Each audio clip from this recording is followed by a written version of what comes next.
Good morning, students. I welcome you all for commerce class. Today we are going to start with a new chapter under Unit 2 Forms of Business Organization. Chapter 9, that is another form of business organization, is government organization. So we are going to see it in detail. First, we are going to discuss about the introduction, meaning and features of departmental undertaking. So listen carefully, students. Introduction. Public enterprise as a form of business organization gained economic importance in most of the countries of the world in recent days. Why? Because the private entrepreneurs started to exploit the consumers. During the 28th century, various governments started participating in industrial and commercial activities. Previously, olden days, the role of government was limited only to the maintenance of law and order. So industrial revolution only helped all around growth of industries. The private entrepreneurs, their motive was only to earn profit. The exploitation of consumers and workers by private entrepreneurs were very common. Very common means their motive itself often they are trying to exploit the consumers. The development of industries was left to the judgment of private enterprise. Therefore, government intervention became necessary to safeguard the interests of the public, even in developed countries like America and UK. The government thus can own and control industry in business in two ways. What are the two ways? Is that they can start a new unit, and even they can take an existing industrial or commercial unit owned by private persons like holding company. So the first and oldest form of organization which was brought in by the government was departmental undertaking. This departmental form of organization of managing state enterprise is the oldest form of organization. In those days, there was no distinction made between the routine functions of the government and that of public enterprises. Therefore, most of the early state-owned enterprises, early means what? Olden days, were the best examples of the departmental form of organization. Under departmental form of organization, a public enterprise, public means what? Government owned enterprise, is run as a separate full-fledged ministry or major subdivision of a department of government. Examples of departmental undertaking is Indian Railways are managed by the Ministry of Railways, and Post and Telegraph Services are run as a department under the Ministry of Communication. The Delhi Milk Scheme, All India Radio, Doordarshan are other examples of departmental undertakings. Next, we'll move on with the features of departmental undertaking. First is ultimate responsibility. Ultimate means utmost. So, utmost responsibility for the management of departmental undertaking lies with the minister concerned. So each minister will be there. So railway department means railway minister. Finance department means finance minister. Then radio communication department means communication minister. So same way, like each and every department, there will be each minister will take control of that department. And those ministers will be responsible for the parliament or state legislature for the affairs of the departmental undertaking. The minister in turn also delegates his authority downwards to various other management levels in the departmental undertaking. Likewise, from the top management to the down flow, the authority will flow. So he gives an order, and that order passes to the all the levels of the department up to the lower level. Next feature is government financing. The departmental undertaking is financed through annual budget appropriations by parliament or the state legislature. So the revenues of the undertakings are paid into the government treasury. Next feature is accounting and audit. So the accounting and audit work will be carried on by the government. Next feature is managed by civil servants. The departmental undertakings is managed by the civil servants, that is the government servants, who are subject to same service conditions as applicable to civil servants of the government. So they have to obey by the rules and regulations of the government while managing the affairs of the departmental undertaking.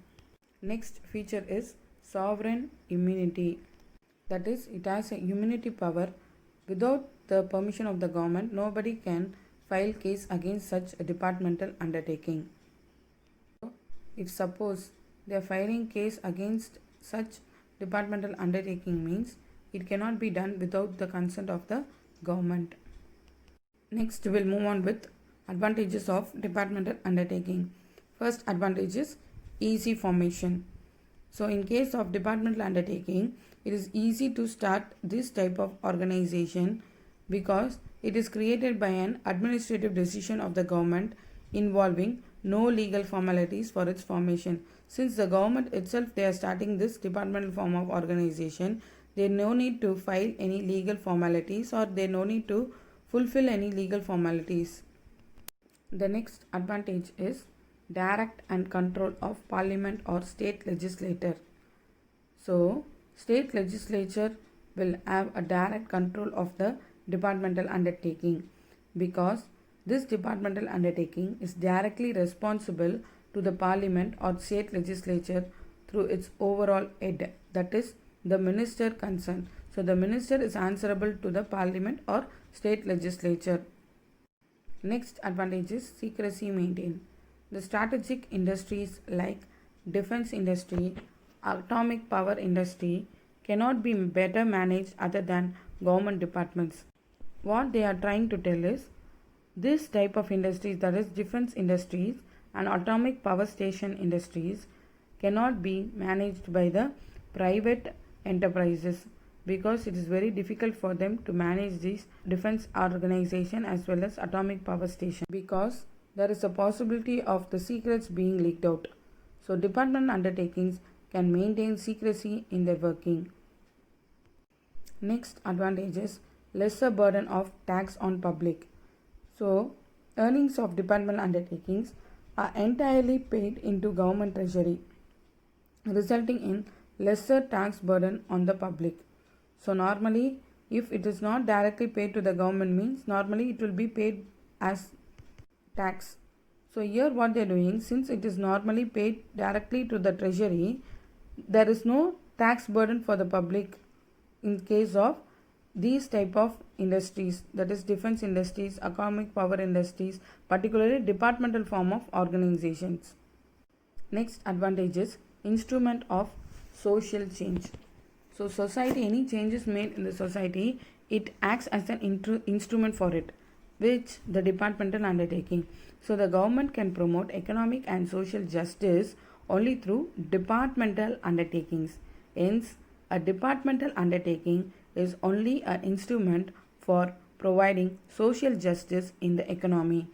Hence, a departmental undertaking can be used by the government as an instrument of social change. Next advantage is lesser risk of misuse of public money. So as department undertaking is subject to budgeting, accounting and audit procedures of the government, there will be no misuse of money in case of the workers working in the departmental organization. So the risk of misuse of public money is relatively very less in case of departmental undertaking. Next advantage is guided by rules and regulations of the ministries.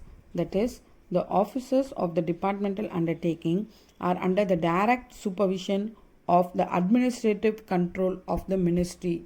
That is, the direct control of the ministers because they have to abide by the rules and regulations of the minister. They will have control over them and also they will provide whatever works to be done in the departmental undertaking. So they are guided by the rules and regulations of the ministry framed with a focus on public welfare. Public welfare means what? For the interest of the public. So they will work according to the interest of the public. Example, when you see the railway departments also, they are working only for the interest of the public. They are providing service for the public at lower cost. Students, I have given an image of railway departments, that is Indian Railways. Just take a look of it. It is controlled by the central ministry. Next, I have given an image of Doordarshan and All India Radio. The DD National is the Doordarshan and it is also from central ministry, and All India Radio, the down symbol is All India Radio AIR.